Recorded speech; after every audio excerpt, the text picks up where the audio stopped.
Can you be good without God? Let's find out.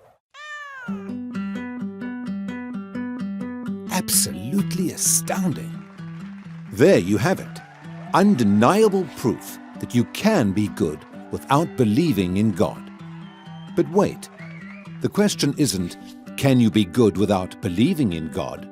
The question is, can you be good without God? See, here's the problem. If there is no God, what basis remains for objective good or bad, right or wrong? If God does not exist, objective moral values do not exist. And here's why. Without some objective reference point, we have no way of saying that something is really up or down. God's nature provides an objective reference point for moral values.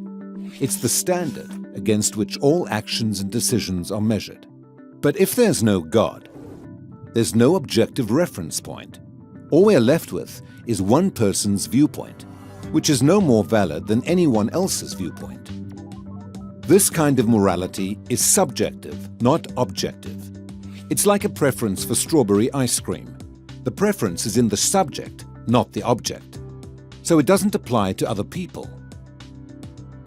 In the same way, subjective morality applies only to the subject.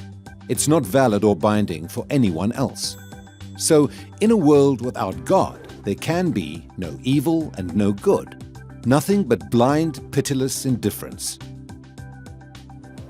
God has expressed His moral nature to us as commands. These provide the basis for moral duties. For example, God's essential attribute of love is expressed in His command to love your neighbor as yourself. This command provides a foundation upon which we can affirm the objective goodness of generosity, self-sacrifice, and equality. And we can condemn as objectively evil greed, abuse, and discrimination. This raises a problem. Is something good just because God wills it, or does God will something because it is good? The answer is neither one. Rather, God wills something because He is good. God is the standard of moral values, just as a live musical performance is the standard for a high-fidelity recording. Without your love. The more a recording sounds like the original, the better it is. Likewise, the more closely a moral action conforms to God's nature, the better it is. But if atheism is true, there is no ultimate standard. So there can be no moral obligations or duties. Who or what lays such duties upon us? No one. Remember, for the atheist, humans are just accidents of nature, highly evolved animals. But animals have no moral obligations to one another. When a cat kills a mouse, it hasn't done anything morally wrong. The cat's just being a cat. If God doesn't exist, we should view human behavior in the same way. No action should be considered morally right or wrong. But the problem is, good and bad, right and wrong, do exist.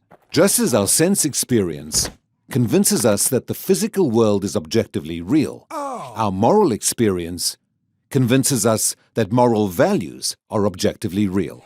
Every time you say, "Hey, that's not fair, that's wrong, that's an injustice," you affirm your belief in the existence of objective morals.